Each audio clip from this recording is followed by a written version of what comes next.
Hey, welcome to the podcast.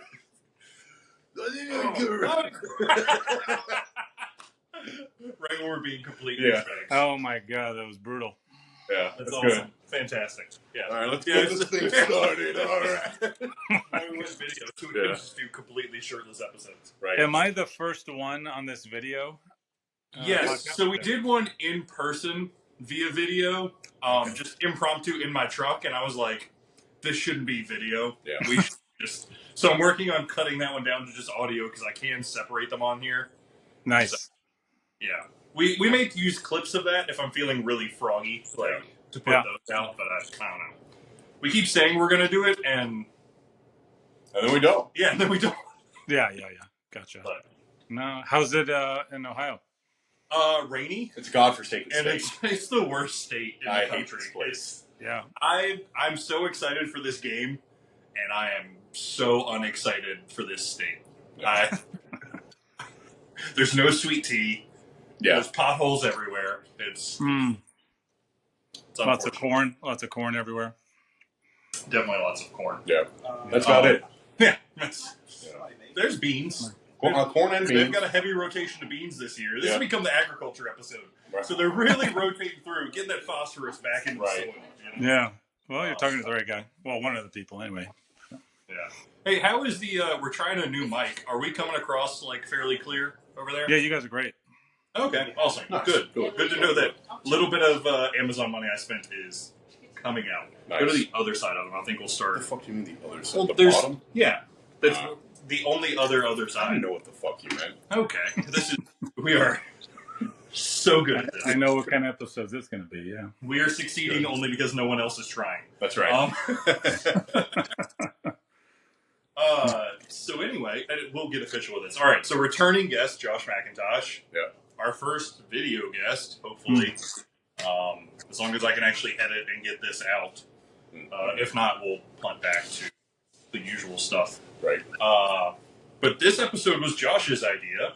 And I want to make that very clear from the... Josh said, hey, let's have an episode where we give people the chance to ask whatever they want to ask, kind of...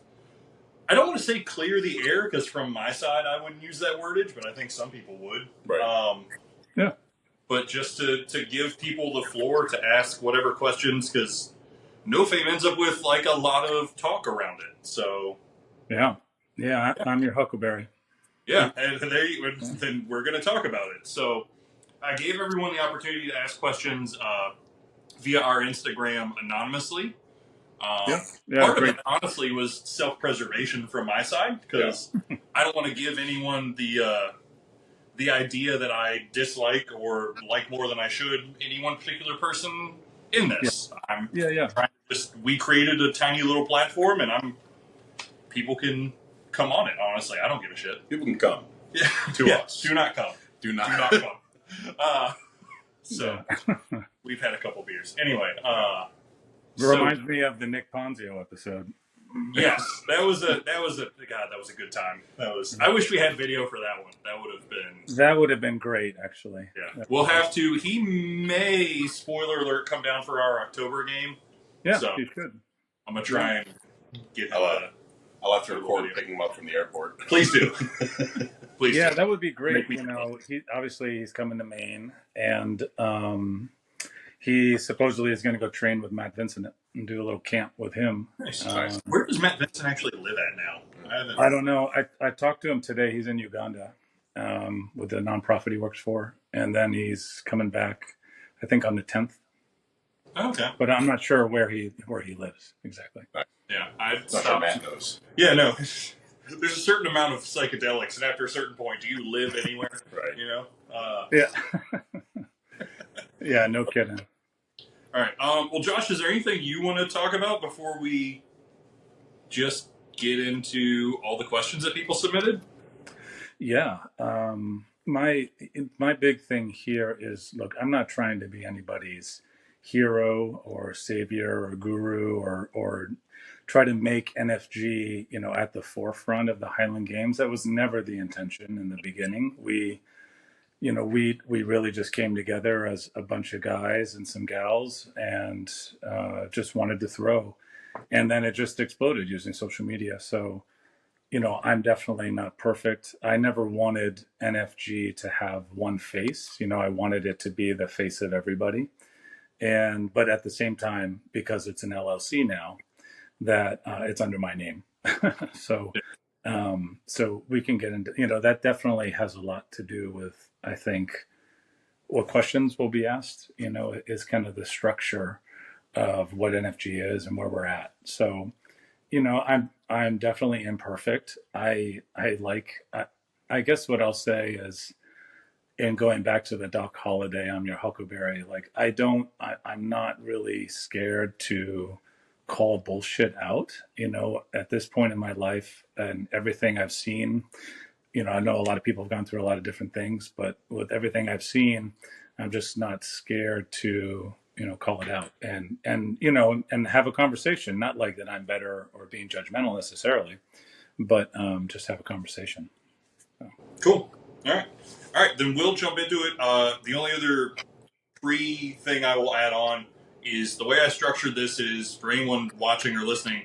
I didn't tell Josh what the questions were until probably like 4 or 5 hours ago because I both didn't want to blindside you, but also didn't want people to get the impression that like, hey, I told them what these were 3 weeks ago when we asked for them, so that we could all have some sort of thing. So Josh has known about these for a few hours, just so I'm not being a dick to someone I enjoy chatting with. I've known him for 20 minutes or so. Yes. So. No, it's all good, guys. Look, this is to clear the air. I'm not looking for trouble. I want to hear what people have to say.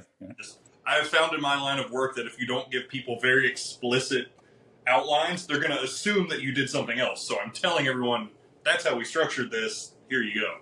Yeah, so, right on. That's very true.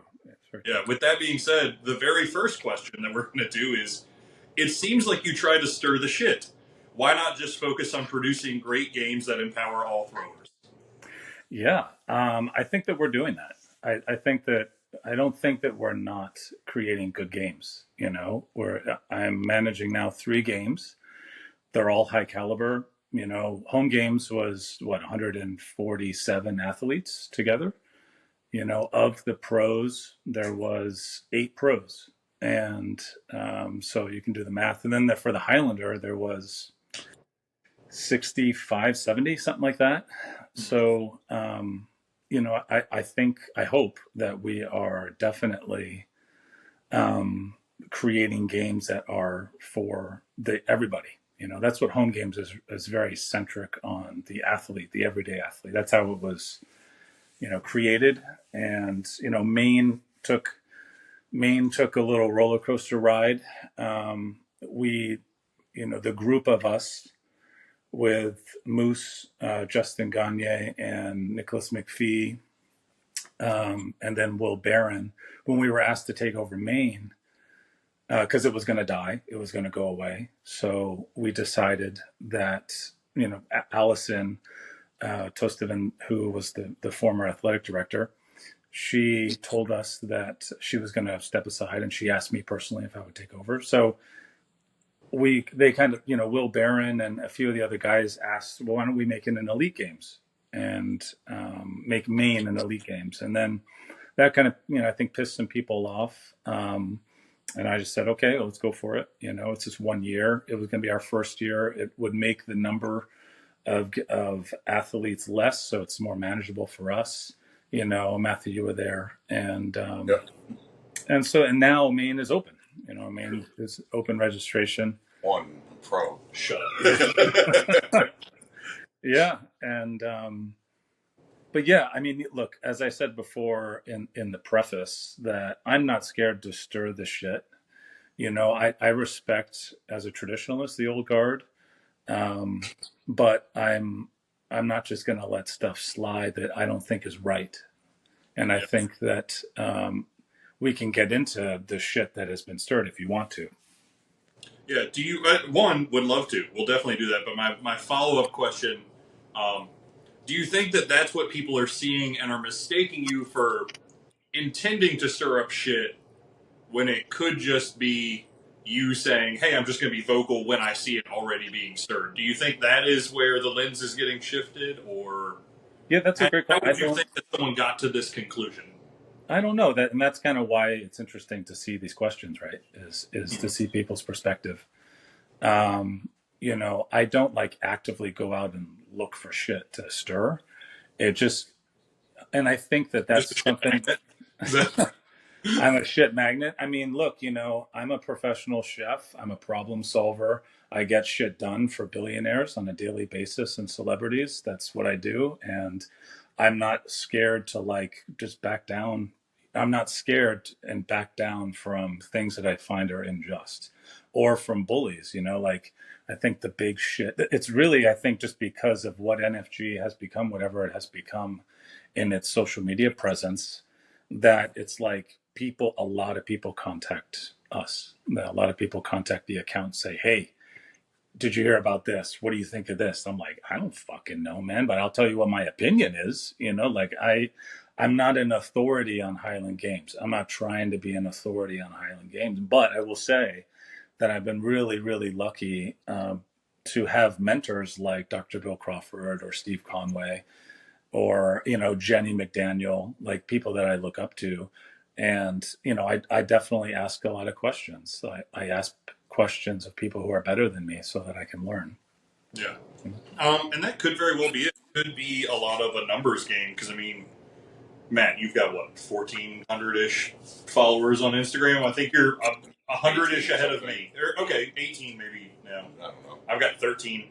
I don't get but so many DMs. I mean, comparatively, No Fame has a lot more followers, so it would make sense that more people are going to DM you asking about X, Y, and Z, and that's going to, for you to go into a niche sport and say, hey, 10 people asked me about a thing, that's like, it's a big deal. Yeah. Yeah. So when in reality, it's just 10 people who wear skirts on the weekends and throw rocks. But yeah, I honestly, I think that perspective is really important. Look, guys, like at the end of the day, like this is a hobby right now, and I will say though that in the beginning, NFG started as, look, we're just like backyarder type of deal. Mm-hmm. And I like to put on a party. Like I like to have people come together and have a good time. And I said, well, why can't I have my cake and eat it too at a games and then just grow the games? And so it grew. And now it's become, more of, it's gotten more attention. So more people look at it. And look, that's why we got Sports Illustrated tickets and Sports Illustrated magazine looking at us. Yeah. That doesn't just happen. That's a multi-year process.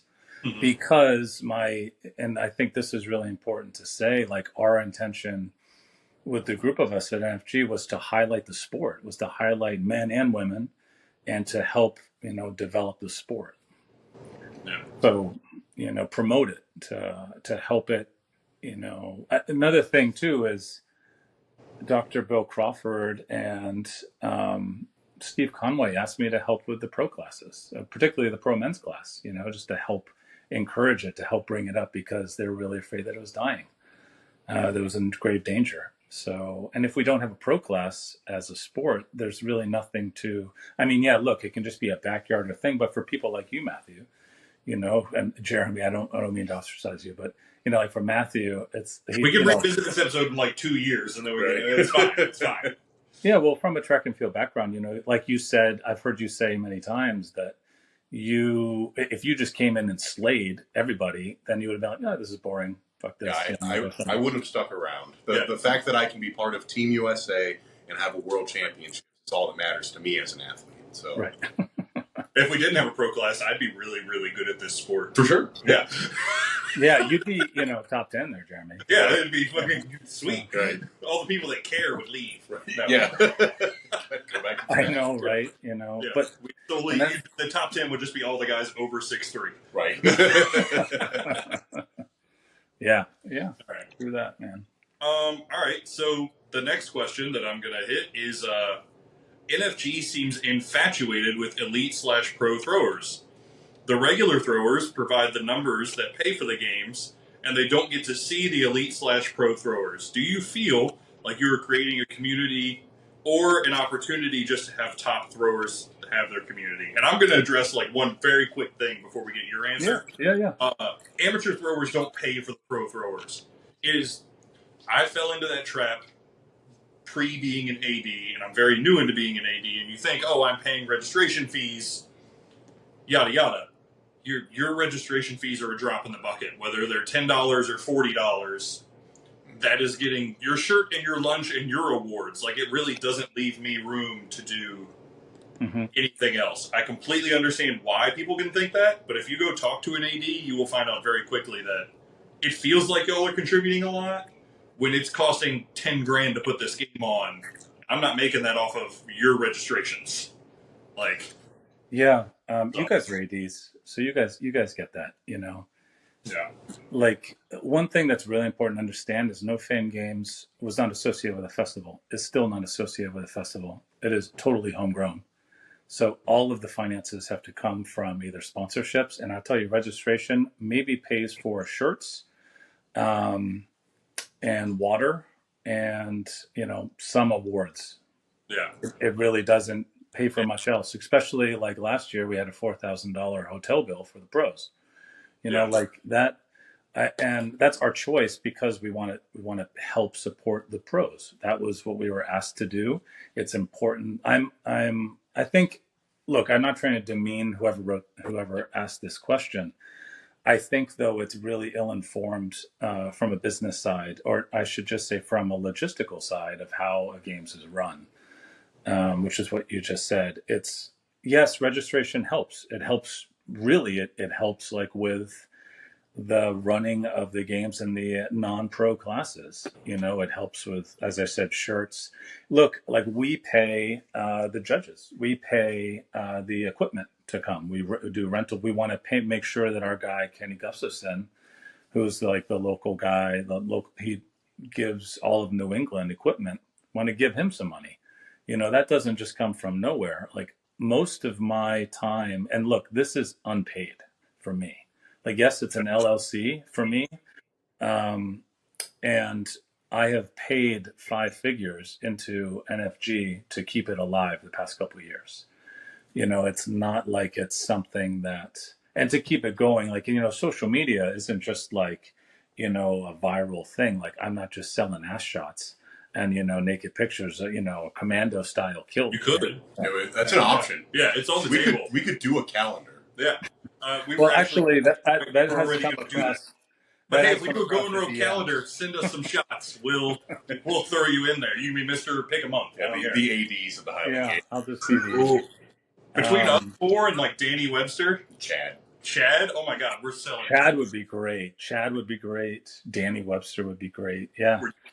Oh my God, this could go many ways. It's going to go all of them. But so, look, you know, I hear you as a non-pro. Look, I'm a non-pro. I pay to go compete. Right? You know, like, I'm happy to pay a registration fee because, as from now in the seat of having been an athletic director, like, to you guys, I would happily pay your registration fee because I know what it takes to put on a game. Yeah. And which that could be a whole episode in and of itself. I don't even necessarily want to like dive into the full logistics, but I think it is worth bringing up that, like, it's not paying for nearly what everyone thinks it is. Yeah. You know, I wish it would. And look, like, this was the first year that we charged tickets because, like, look, I've, and I don't know about you guys, I don't want to speak, you know, for you, but I've put in thousands of hours into this, and, you know, and that is, it's a passion project. I'm not looking to be a martyr at all. Like, I've chosen to do this. But the first year, this is the reason why we didn't go into the red this year, was because we sold some tickets, and it just helped. It helped with everything. Like, look, No Fame Games is an LLC. You guys are businessmen. Like, you understand that there are operating expenses for an LLC throughout the year.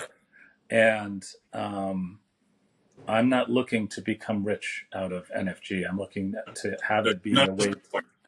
Right. Well, And I think that that's important because, look, a lot of these questions are going to be, I'm sure, about intention. What is the intention that I'm doing? What is the intention of NFG? And look, infatuation with the pros, like, look, hey, it's fun to watch pros. It's fun to watch amateurs. It's fun to watch non-pros, especially good ones. But it's really fun to watch pros throw. I'm an enthusiast of excellence. I'm an enthusiast. I'm infatuated with professionalism, and someone who's put in hours and hours and hours into technique and weight training, or specific training for these throws. And I'm happy to highlight them in a reel. I'm happy to give them a little bit more exposure. And here's the thing, like, I'll tell you what, and as much as it may hurt a lot of people's feelings, hurt my feelings, like I don't put videos of myself throwing, but I put videos up of people throwing that is a banger. And I tell you, that's why we have the attention of Sports Illustrated. That's why I was able to get sponsors like Cerberus USA to come in and do more of a sponsorship, like to have Ken come down, to get Hannah, to get Nick Ponzio, to get like these kind of star celebrity, people to come out. It's because of our social media. It's because of what we've curated. And look, I love, like, we did some reels about the 70-year-old woman, 70, I'm not sure if she's 71 or not, who just broke a world record in that class. It's not like, that's not, Sports Illustrated or other people don't really care, about that stuff. They care about bigger, like the Megan McKee or the Christine or like the Spencer Tylers or like, the John Van Burens. They want to see that. Yeah. So like it's a balance. And yeah, I hear you that it seems like we are very focused on the pros.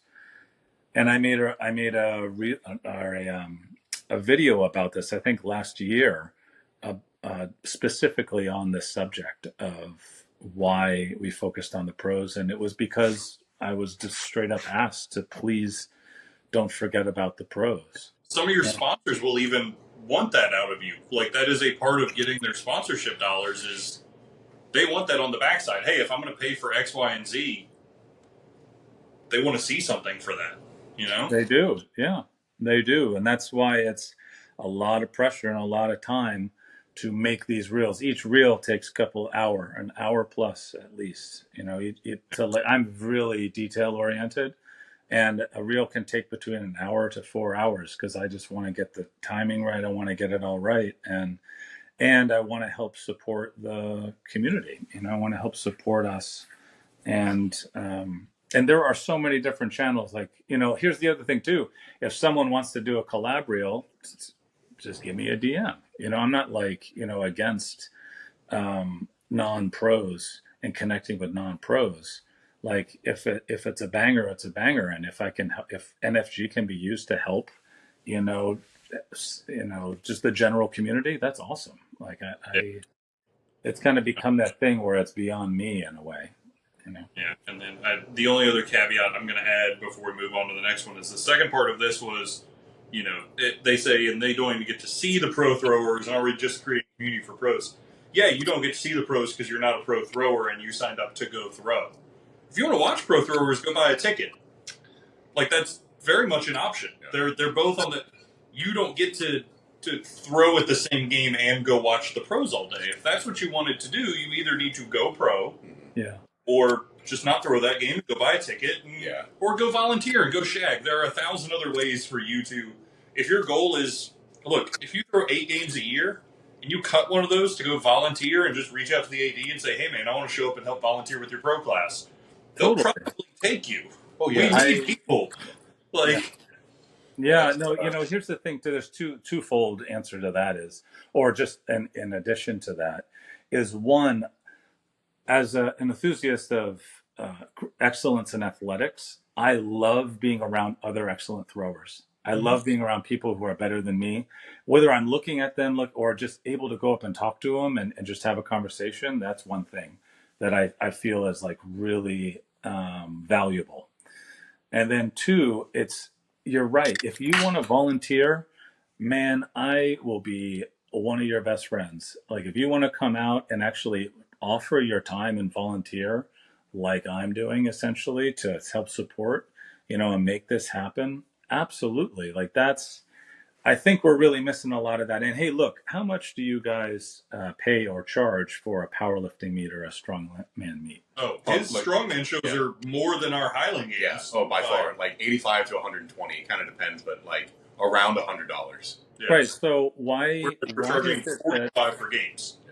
So then you guys can answer me this then. Why are people so up in arms about paying to compete in Highland Games? Because I think it's for probably several reasons. Historically, they'd only paid 10 to 15.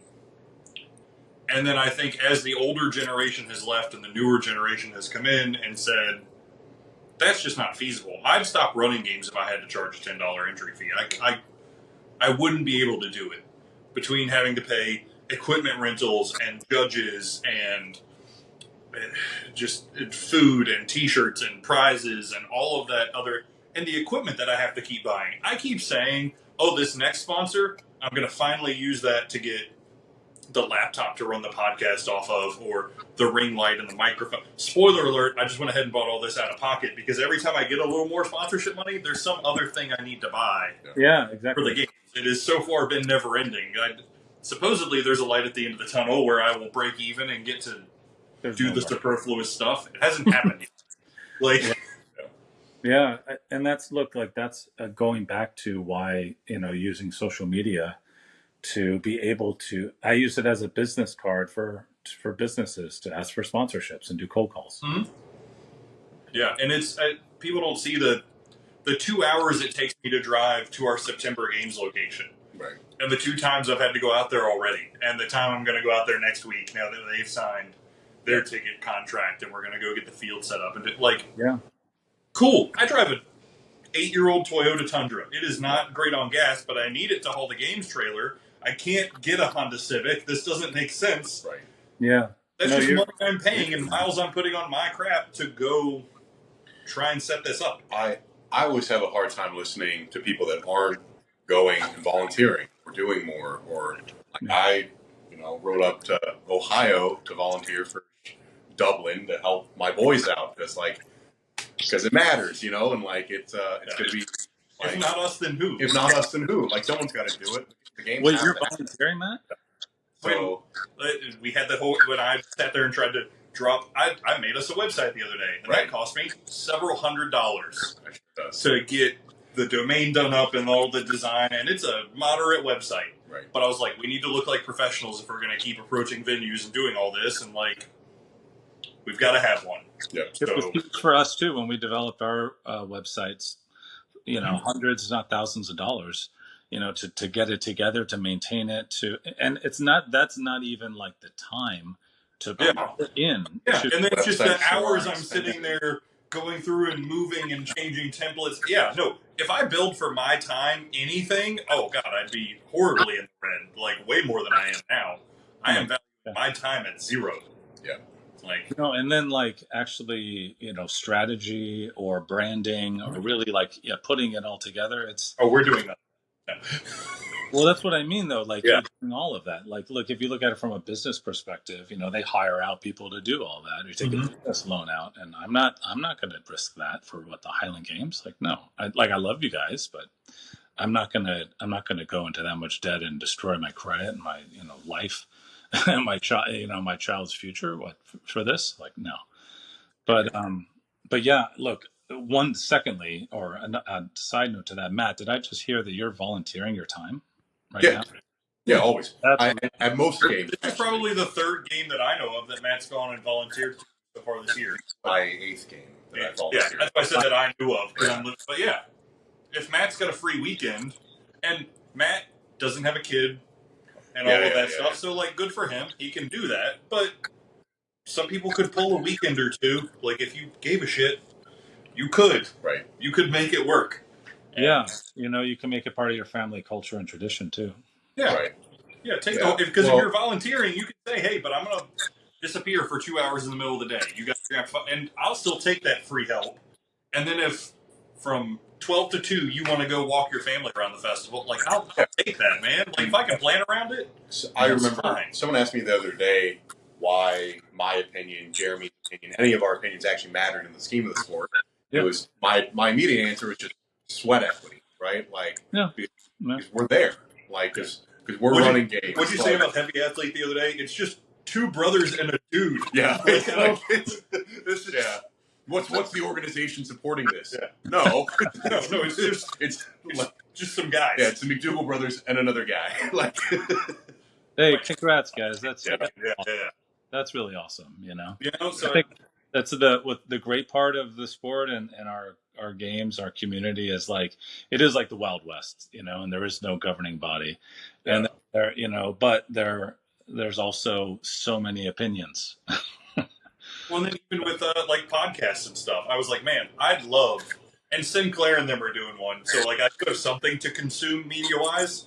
But I was like, I wish that other guys were still doing it, but they just weren't. So I like to hear my voice. I'll just go make one. You guys got that. Who else gets to listen to one? Sorry, it's me, but you get one, and I'm just sitting over here talking into a tripod for an hour at a time. Hey, well, you know, like that's the shit. I mean, that's what we did with NFG, man. It's just, I really love music, and I love the transition of a regular speed throw into when the implement's released slow-mo, and then timing that with a beat drop. And that's just how, you know, that's how it started. And I was like, oh, this is cool, you know, like, let's just do this. And then it grew and it grew, and then, became something else. But same with your podcast. Like, it's just, you know, it's fun to shoot the shit. It's fun to just like talk and have a real instead of like we're all three of us are in a studio, you know, with like, you know, the headgear and professional camera work and all that. Like, I refuse to spend the money and buy the giant stupid microphone things. I just well, speaking of that, it's also kind of a problem. Speaking of that, though, in terms of expenses, those photographers that we hire for No Fame games are not cheap. No. They are. It's at least $1,200 to $1,500 per photographer, and a photographer, when there's 150 athletes, can only get so many athletes. No, there's no way.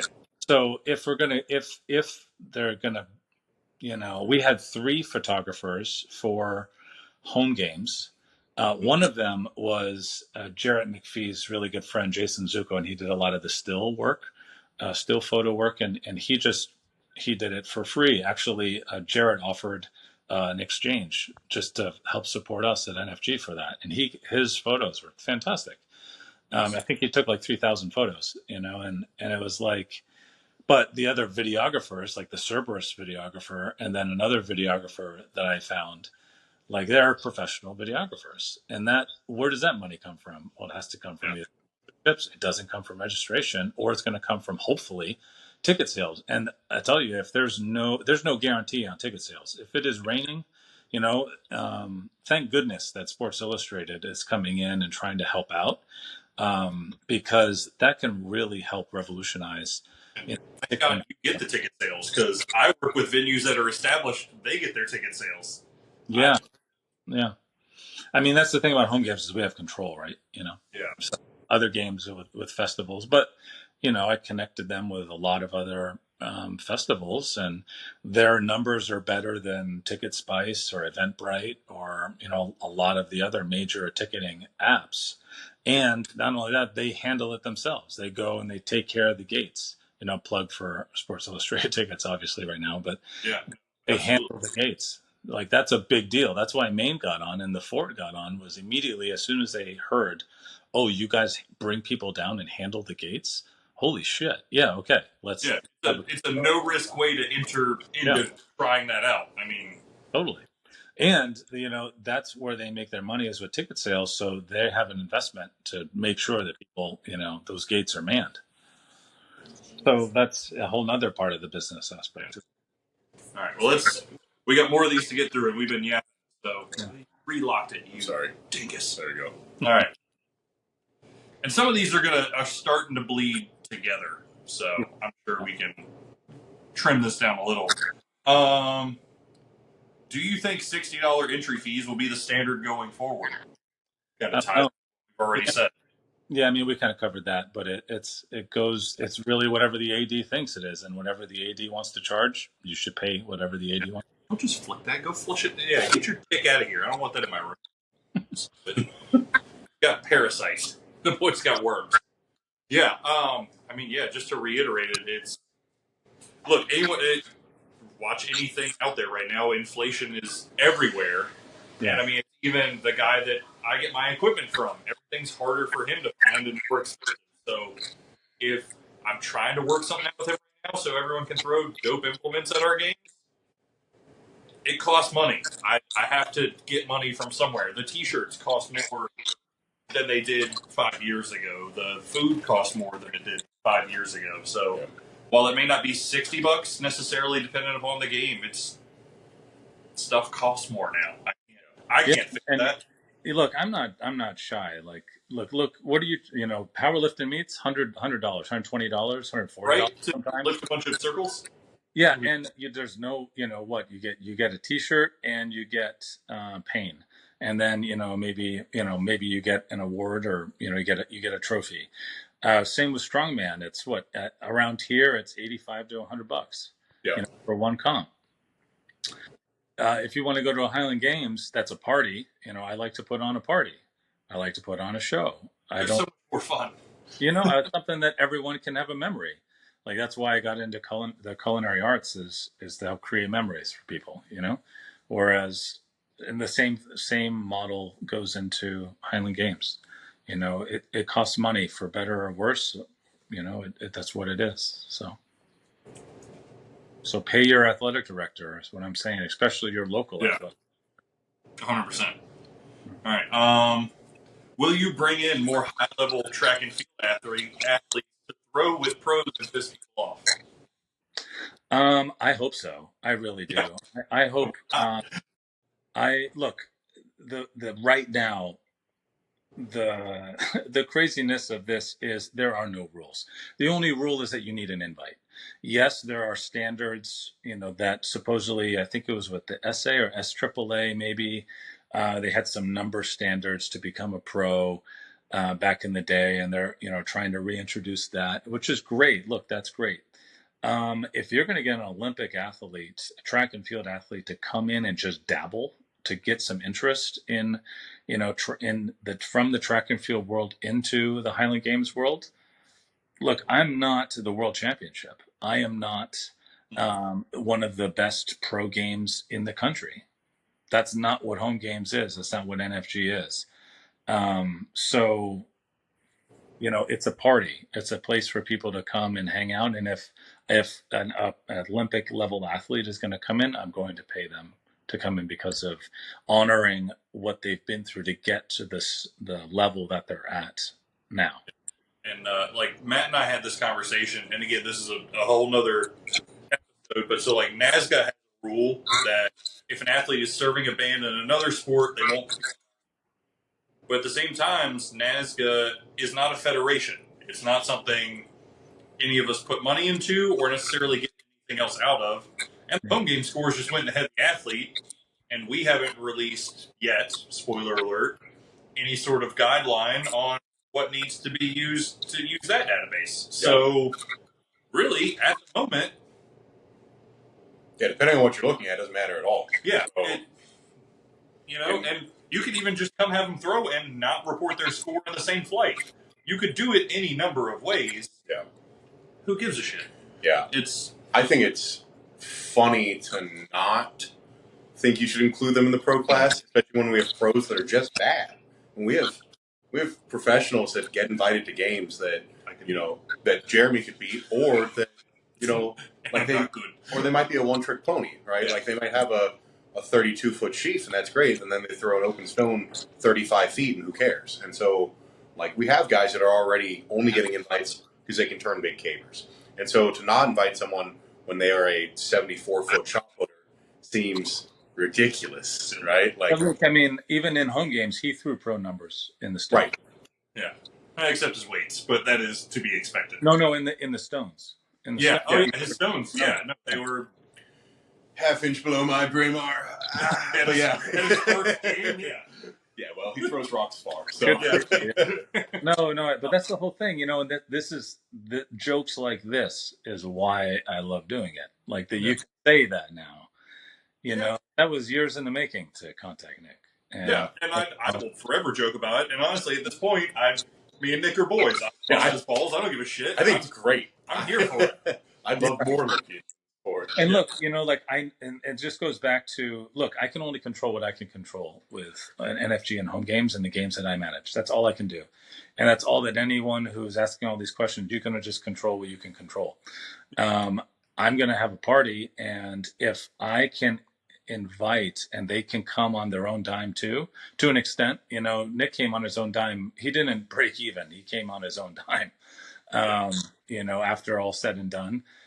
With equal payouts, that's really cool. It's really cool that you can just sit and have a conversation. We can sit and have a podcast in a Holiday Inn in Milford, Massachusetts. It's amazing. And it was a Holiday Inn, Matt. You're right. Right? A Holiday Inn Express. Sorry. And that's what I mean. Like it's a memory creator. And look, I'll tell you what, and this is really where I felt in terms of the validation or the authority of why I felt I could do this. Bill Crawford told me this is one of his dreams, is to get Joe Kovacs. He knows Joe Kovacs, to get Joe Kovacs to come and throw in the Highland Games, but his wife is not allowing him to. That's the only reason why he hasn't done it yet. It's Ashley, right? And so because look, he's in the Olympics right now, but. Yeah. But you're telling me that's better than this? But that's the whole thing, is like, as soon as I heard that, I was like, okay, if Dr. Bill Crawford, who is one of the people who run the Scottish Men's World Championship, says that that's something he would do, that's okay, even just to come and do an exhibition and throw the pros, become a pro, do the 5 events at least. I'm like, well, why? Okay, great. So that means that's a green light. I can do that. So anyone who's hating on that, I'm not that I'm passing the buck or throwing Dr. Bill Crawford under the bus, but it's like, if he says that's okay, and that's something that helps promote the sport. You're just adding legitimacy to that way of thinking, is all that is. You know that. Yeah. And look, I talked to Steve Conway too, and these are men that I have an immense amount of respect for what they've done for the sport, and who I try to be like, or I tried and I'm very imperfect in that, and I know that. And at the same time, like, Steve was like, hey, if Nick wants to keep coming and keep throwing like he does in Maine, and then come throw with you guys, that's a win. That's a win. Because look, like when he posted that video of him in the kilt with the NFG shirt from home games, that was a Cerberus USA photographer. That was a professional photographer, which costs money. And that video got over 25,000 views or something like that. He just posted it for fun, like that's and look, that's a drop in the bucket compared to other accounts and in terms of viewership and all that. Look, I understand that. But I tell you what, a lot of track and field people are like, whoa, what is Nick Ponzio doing throwing in the Highland Games? Like, that's pretty cool. If someone goes to that episode and hear him preach about the Highland Games, like, it's a huge selling point. You know what, guys? I really think that whoever is, the dozens of people who listen to this podcast, I really think, and I hope it becomes thousands, that episode is a really valuable episode for our community. And I think people really should listen to that Nick Ponzio episode, because of what he says about the Highland Games and how he just is like, he's baited. He loves it now, and the community and what throwing is supposed to be about from an Olympian like that. The things that he says and that are fantastic, and I'm really glad that you guys made that podcast. 100%. Or episode. Sorry, did that episode. Yeah. And I'm glad we were able to. I couldn't have done it if I hadn't gone up there. So. Yeah. Let's see. So what else we got? We're taking time. So we're going to try and breeze through a couple of these. This one's really fast because somebody asked, should the goal be to get as many athletes on the field or asses in seats? Yes. Yeah, I mean, yeah, I agree. I think Each like that other. really depends on the games, and it depends on the festival. It depends on what's Yes. a backyarder versus a festival. I think that those two are not mutually exclusive. I think that they can both work together, and but at the same time, I do think that quality should trump all of that. And in order to get more asses in seats, you usually need more quality. You need more quality individuals throwing. And with athletes, there has to be a balance of games in a region where there are games that have more, amateur oriented or more backyarder focused, and then there's festivals that are more elite, where you have this pinnacle kind of effect, and that's how a sport or a games or a community, sustains itself and grows. At least that's my opinion. Yeah, no, I'd agree wholeheartedly. Diversity of having it ultimately to accomplish both. You should have games where, hey, everyone gets to come out and throw, and you also should have games where you get to lift up the pinnacle. Yeah, exactly what NFG, not to just plug it NFG, but that's essentially what we're doing in New England, is to try and help with both the elite. Now the festival at Fort 4 is the elite games. All of the, what was the super elite athletics of Loon that transferred over to the festival 4-4. And look, I wish the best for Loon. I wish the best for Allison, who is managing it now, and I'm sure she's a great AD. She has a lot of experience. She's going to get a lot of people up there, and I wish them all the best. I don't want to see games destroyed. I want to see games continue. But I will say this, and this is a really important point for this episode, is that there is a reason why Loon went back. They were not going to have pro athletics. There's a reason why Loon decided to get Allison and get pro athletes, elite athletes back at Loon. Yeah. And legally, I don't want to say too much more, but I definitely had a lot to do with that behind the scenes, and that's something that I'm proud of. Well, good. This is also just a fun, potentially quick one. Yeah. And Matt and I have talked about this before. Should we have a clean sport? And I'm taking clean to mean steroids. Yeah, look, I think the World Championship, I think that's something that I would say, yeah, I can understand why for World Championships, men and women, that they should be, that it should be clean. I can see why that would be that. I do, though. I don't take PEDs or steroids or HGH or any of that stuff. I think but I'm not opposed to it. I think that I had a conversation with Hayden Ballieu about this back in the day. That I think that Highland Games and the pro classes. Look, this goes back to: is the pro class for entertainment, or is it for like Olympic style athletics? Mm-hmm. If you are of the mentality that it's for entertainment, like WWE, then it's an open, or strongman. It's open field. Take whatever you want. If you're gonna, it's your body, it's your life, it's your risk. Yeah, they're your tendons. Rip them off. Well, yeah, and I've lost friends to tren and steroids. Like I've lost, literally, they've gone off the deep end, and so I could see either way. Like, look, if it's going to be Olympic. If it's going to be an Olympic sport, then obviously that's going to be clean. But I tell you what, after that episode with Nick Ponzio and WADA and all the drama with that. Oh, yeah. Because, look, he got tested 3 times within that span before he got banned, and he was clean every time. That's some fishy ass shit. And if I also think his technique has become just a bully WADA. Yeah. I think he posted about it today, and I was like, bold choice. He's bold, but it's so unjust. How can you just sit there? He got screwed. Yeah. and he must have pissed somebody off. He must have gone to bed with someone's wife who not, That's a bad rumor. in the wrong place, and so should it be clean? I'm of the opinion that I'm not going to ever test athletes. Costs too much money. Yeah, That's also incredible amounts of money. So if we're gonna do a clean sport, your registration fee is going to be like $200. right. And look, Yeah. there seemed to be enough demand for that people really wanted one.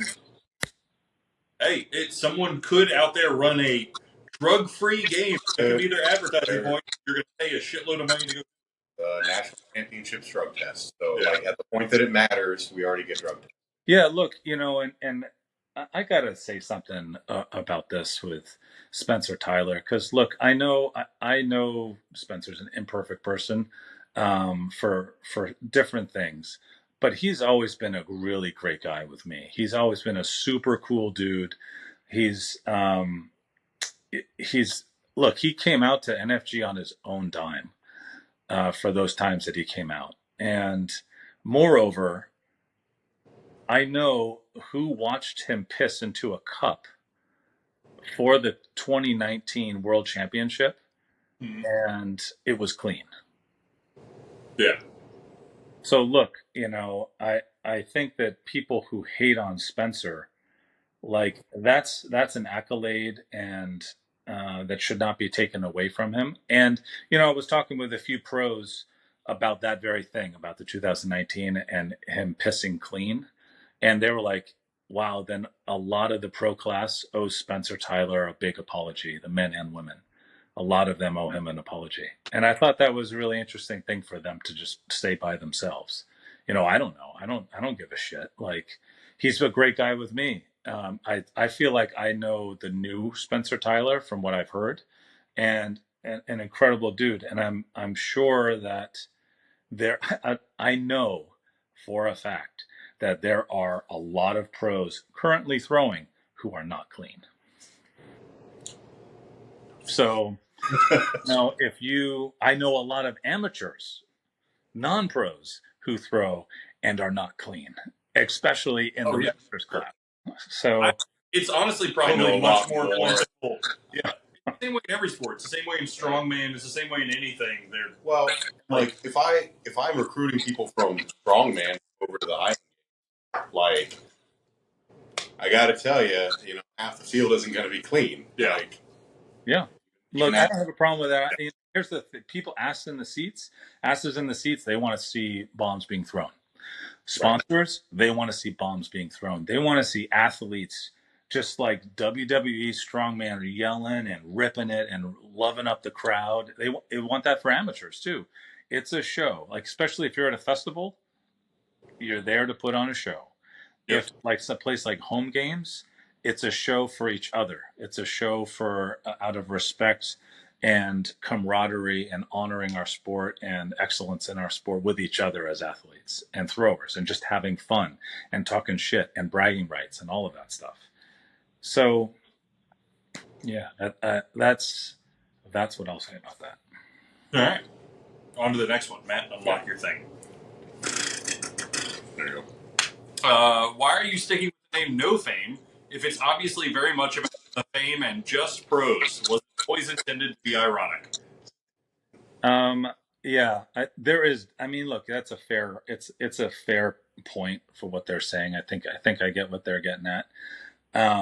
In the beginning, No Fame Game was not this big, right? It was total backyard. No one knew anything about us, and it was a group of 10 to 15 guys, and we were just coming up with names, and then No Fame Games popped up, and we were like, that sounds awesome. And because two things that of why the real focus of that name. Yes, now there's a lot of, I shouldn't say a lot. It's a drop in the bucket compared to other sports. Like, it's nothing. We still no one. But for the football we live in. Yeah, exactly. Like, and that's kind of the allure and the irony too of like, if this is continuing to grow, then people are like, oh, no fame. But what was no fame is now getting more fame, is now getting more attention. Is if that's where it's going, it means I'm doing my job as a Highland Games promoter.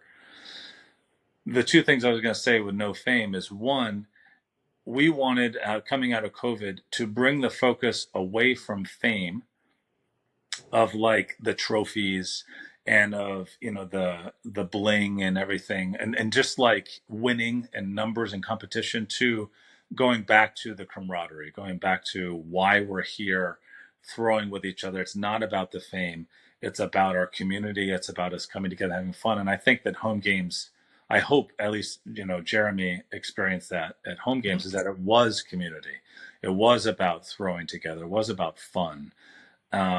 And so that's one part of no fame, or the meaning behind no fame. The other part was, we wanted to give honor and attention back to those who haven't had fame, like, you know, Kenny Gustafson, or the people in our community that were always behind the scenes, and we wanted to bring them forward to honor them and to celebrate them, to give them a recognition that they deserve. Sorry, we're douchebags. What are you laughing at? No. Sorry. That to me, the very nice message. Yeah. Idiots. Good for keeping it light. Yeah, I appreciate it. Anyway, Good. it's good. It's good. It's good soup. I think the last one of these submitted questions was, I think I remember it. Why do you have a problem with women speaking out? What's up with that? Yeah. So specific.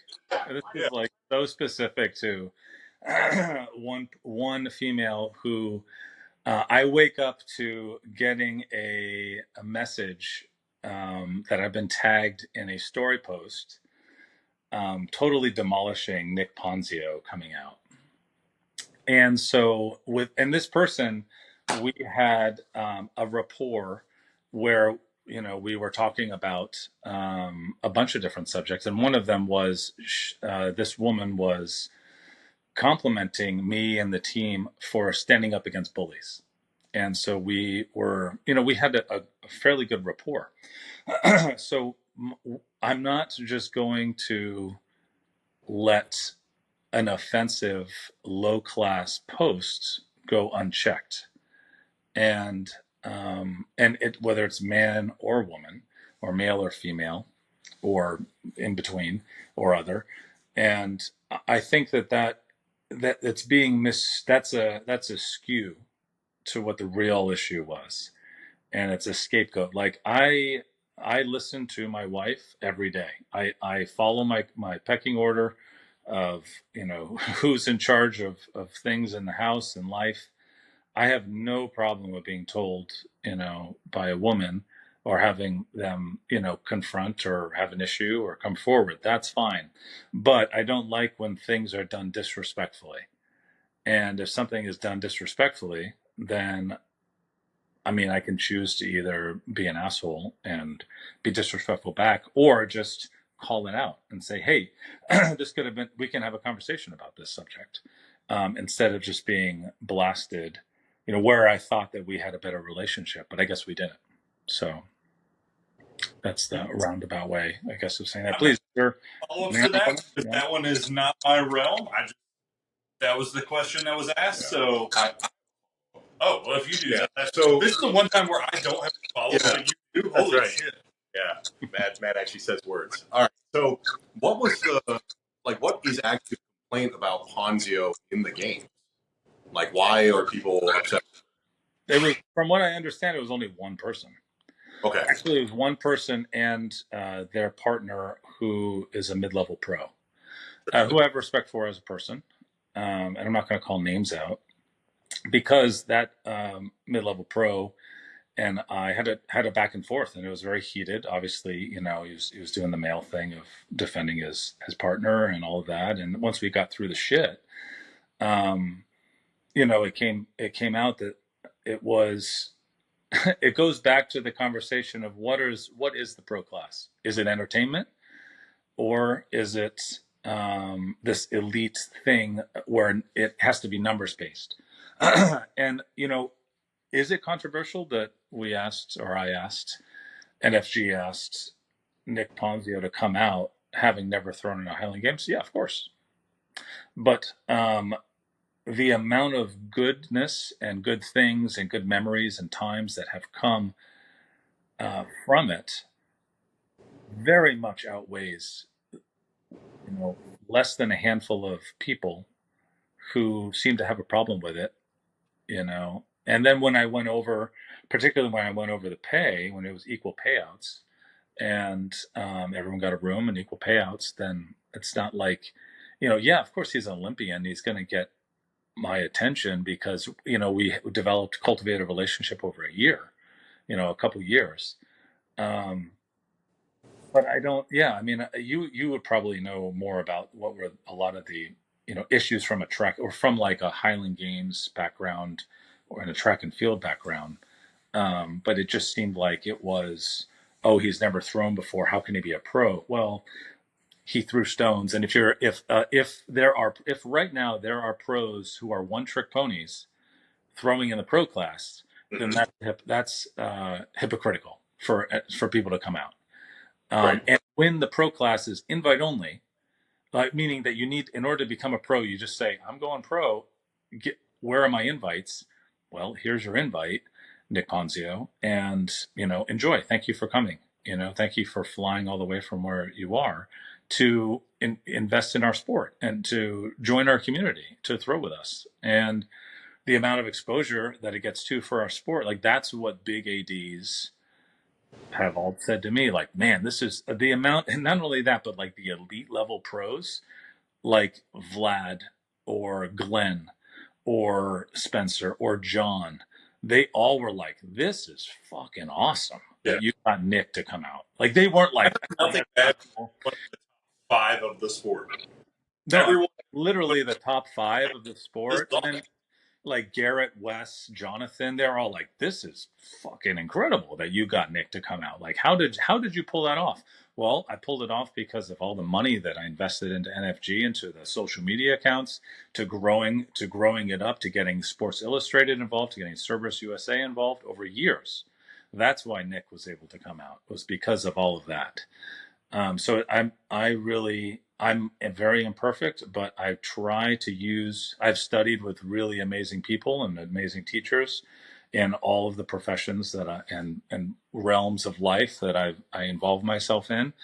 And I try to follow their example. And so I don't think small, I try to think big. So. Yeah. Yeah. All right, cool. That is all of the pre-planned questions. I have one super sneaky surprise question for everyone. Okay. Because we gotta make content here. I had heard the rumor that in previous years, pros either didn't get paid the agreed upon amount, didn't get paid. There was an issue with like last year and before's pro class. That's all I know. What's up with that?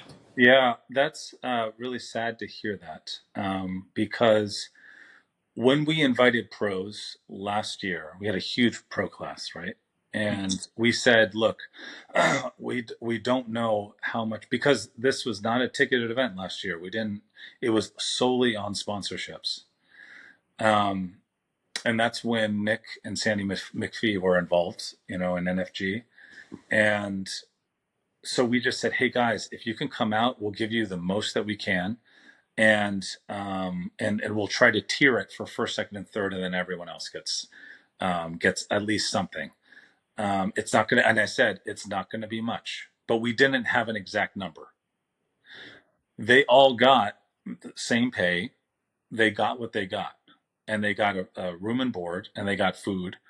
And we said, like, this is what it is, guys. There wasn't like we said that they were going to get a certain amount, and then they didn't get that. That's not what happened. There was never, what's crazy is that there was never a certain amount that was agreed upon or even talked about. And that's what all the pros, even afterwards, when some of them were like, hey, this isn't really what I was thinking. And we're like, hey, Yeah, I know. We never talked about. We said we're gonna give you the best that we can because it was not a festival. All of the money was on sponsorships, and we were paying out of our pocket as well. So then, when we found out that some of the pros were like upset, we were like, okay. Nick and I both said we'll pay you more. We'll give everyone another $100. And there were 15 pros, right? So you can do the math. And and we said, look, we want to make sure that you feel good and all of that. And every one of them turned it down because they were like, we thank you for what you're doing. We understand what you're doing for NFG. We don't want to take away from you guys personally.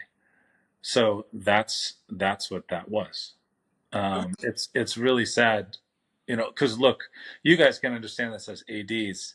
The amount of time, energy, and effort that goes into organizing this on a yearly basis, it takes a lot out of me and my wife and me personally, and our family, and then at that point it was Nick and Sandy and their family, and so this is what I mean is that yes, we wanted to help support the pros in the best way that we could, and we did that in the best way that we could. Yeah. All right. Cool. That was my only little Look, I'm all about it. I'm all about the questions, and if that's an issue for the pros, I know what some of the locals here would be like. Man, fuck those pros and their attitude and their self entitlement and how important they think they are. And that's why I know a lot of people would say that on this side of the fence too. But look, I want to try and help people. Matt, you even said yourself, like, I don't give a fuck if I get paid. I just want to go throw as a pro, like, and we tried to make it as I said, we had a really big hotel bill last year. So what I think is going to happen in the future for home games is it's going to be the Danny Webster open format, and you pay your way, and then you just. Honestly, it feels like it falls back. It's kind of why I laid everything out at the beginning of this episode. Is like I try to be exponentially clear up front, and it's a result of doing what I've done as a job for years and years. But like sometimes it can't be, and then people get their feelings hurt, and it just becomes a whole thing, and it's the nature of the beast. Sometimes you can't avoid it. Yeah, I mean, look, we're taking all the liability. I'm not making money out of this. We're taking all the liability. We're taking all the risk. And then a pro wants to come up when, I'm not paying you any less. I'm paying you everything I got or everything that we agreed upon or the conditions that we agreed upon. And then, if you want to complain about it because you're not making Pleasanton money, then that's on you, and I think maybe you're doing this for the wrong reasons right now, anyway, for being a pro in the pro class. I will, and as NFG grows, and now that we're doing ticketing, the goal is to eventually pay more. It's a building process, and I was very clear and upfront with all of the pros about that. Yeah. I'm always, I'm the type of pro that's more in favor of if everyone is getting better. That's more what we care about. That's more what I care about. I'd much rather see everyone have, 2 comp shirts than have or get fed or whatever it is than me make an extra couple $100. I don't. Yeah. For me personally, that's not what being a pro is about. It's not. It's not enough money to really sway anything. It's enough money to make it hurt a little bit less. But, like, part of amateur athletics or athletics in general is like the pursuit of something better than yourself, and that takes sacrifice. So it's a weird mix, and people are allowed to look. If you want to try and become a top level pro, you can try that. Sure. Yeah, totally. And maybe it'll work, and maybe it won't. Well, and to that extent, like, what do I know? Sorry, it broke up a little bit my end.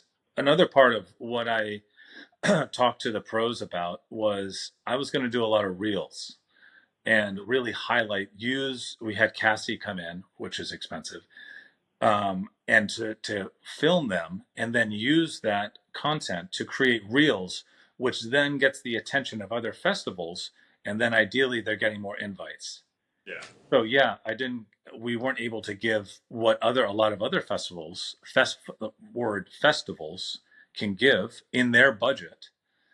But we can try. I said, okay, well, I'll try to also support, and give more recognition or more, awareness around these pros that came. So people are like, oh, wow, this looks really cool. Oh, they put on a show. This looks great. Let's give them an invite. Let's try them out. Who is this person? They get that exposure. Yeah. All right. Cool. I think that's everything that we had. Yeah. You know what? Because maybe I'll make the announcement before then. Maybe I don't think I have a lot to edit out of this episode. I think it went really smoothly. Thank you, Josh, for hooking me up with Sports Illustrated, because they will now be one of our athletic sponsors for our September games. That's awesome. Congrats, guys. That's huge. Yeah, I put that out here because the whole thing was kind of clearing up a lot of stuff. And I sat down with someone today who said, hey, I'm going to Maine. What can I expect? What? I was like, well, one, I've only done one of their games. It was home game. It wasn't like an established festival. It was a different thing. Yeah. And my explanation was, anytime I've had a long-form conversation with Josh, I have enjoyed it. Huh. I said, I think the only people that have ever had something negative to say about going up there are people that have had very brief interactions and don't understand the why. Yeah. So if you ever peel back a layer, you can kind of figure out, hey, most of the things he's doing are hopefully to further what we've got going on. And I don't think that someone with poor expectations is going to call me over the July 4th weekend and go, do you want the information for the guy at Sports Illustrated so that you can try and get them on board at your festivals? That doesn't make me think that it's someone who doesn't want everyone to do that. So.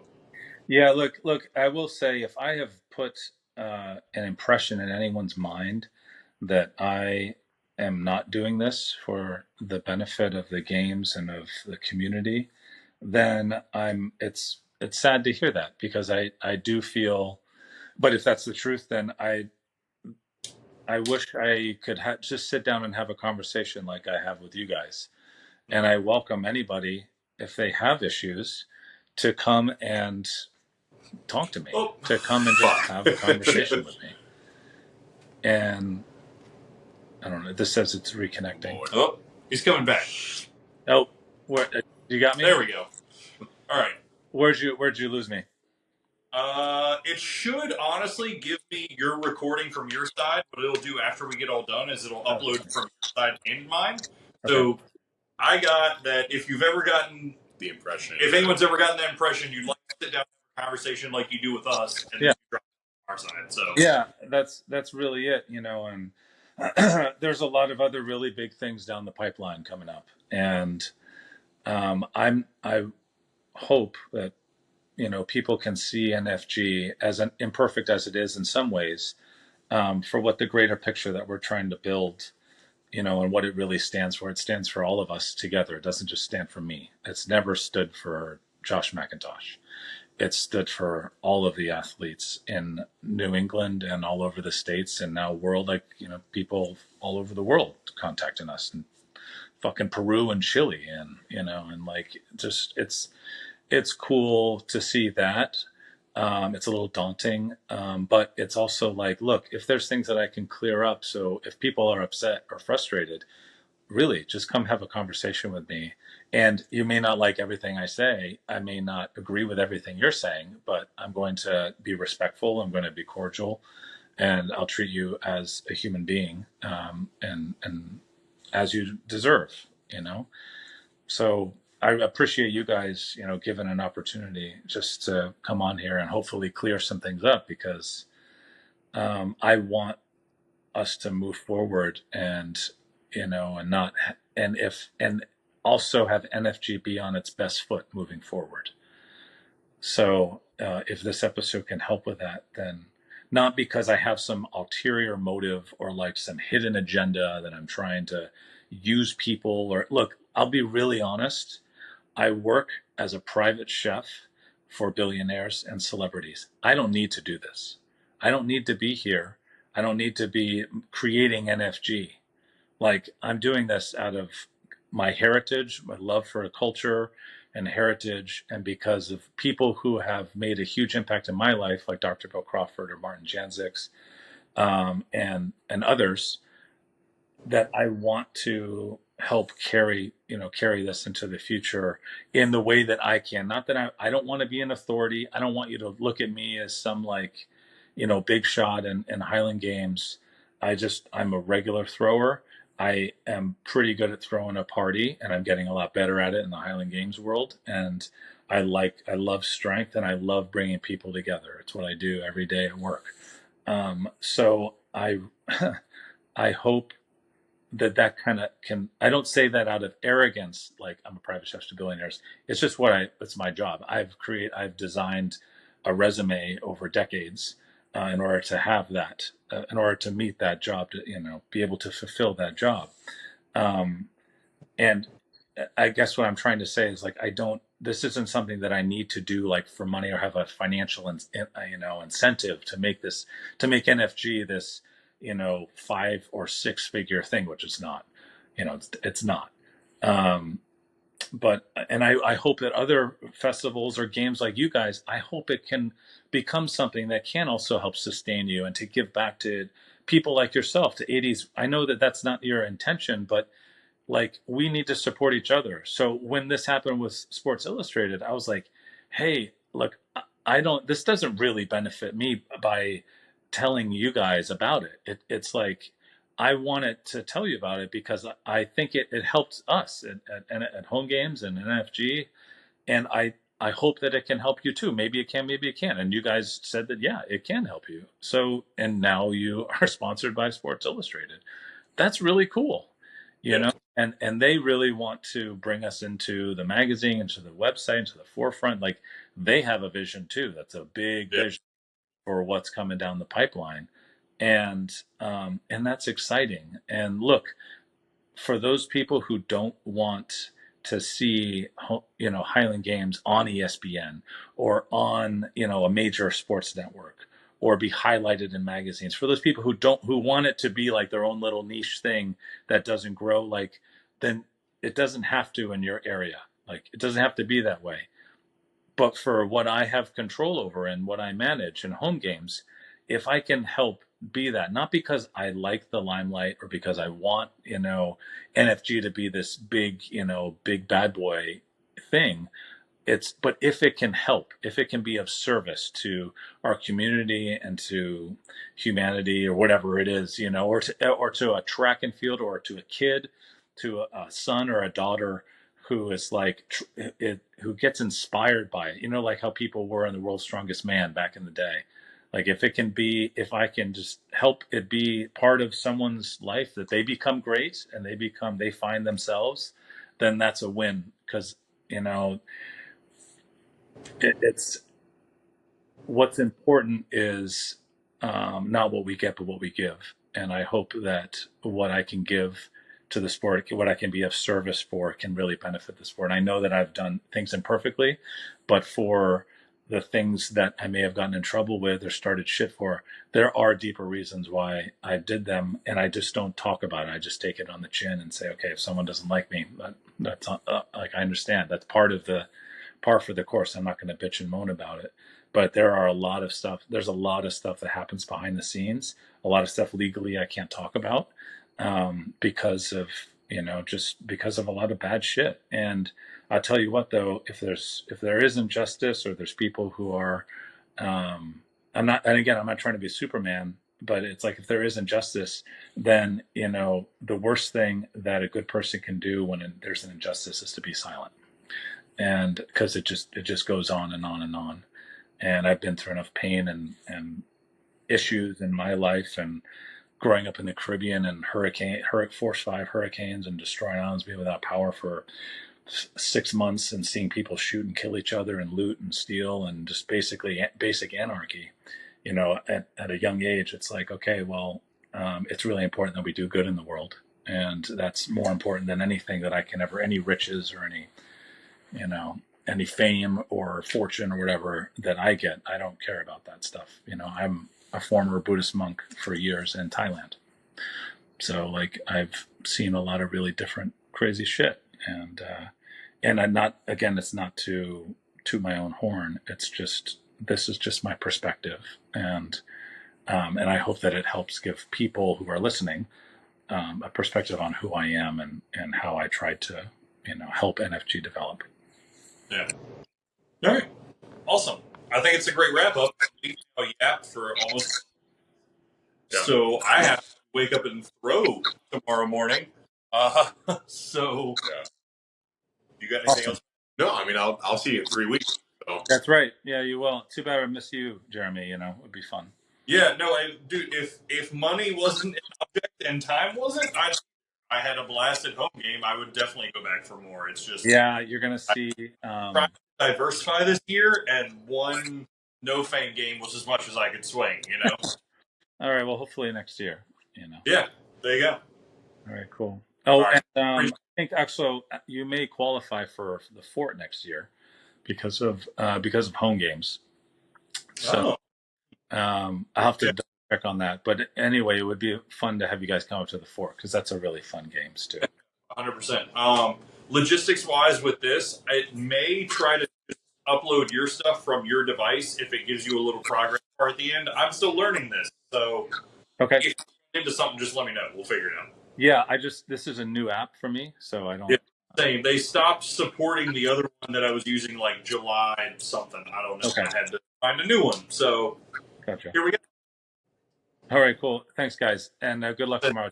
And Matt, thank you for volunteering. That's awesome. Of course. Yeah. Man. Coming on.